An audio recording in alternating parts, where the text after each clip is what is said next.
Millions of Iranians voted to choose a new president on Friday, urged by Supreme Leader Ayatollah Ali Khamenei to turn out in force to discredit suggestions by arch-foe the United States that the election would be a sham.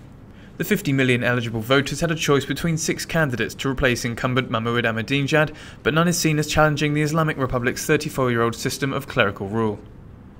Widely referred to as an epic vote by state media, candidates came out in force on Friday to say they would support the victor.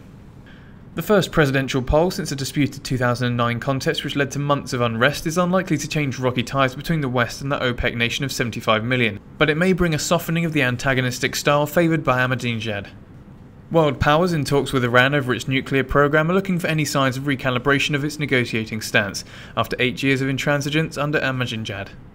Voting in the capital of Tehran, Khamenei called on Iranians to vote in large numbers and derided Western misgivings about the credibility of the vote. On May the 24th, US Secretary of State John Kerry questioned the credibility of the election, criticising the disqualification of candidates and accusing Tehran of disrupting internet access.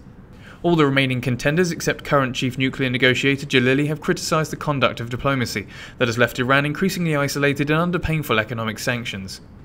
The Interior Ministry announced that voting, initially due to end at 1:30 GMT, would be extended by several hours. In the past, authorities have cited such extensions as evidence of a high turnout. With no reliable opinion polls in Iran, it's hard to gauge the public mood, let alone the extent to which Khamenei and the Revolutionary Guards exert their influence over the ballot.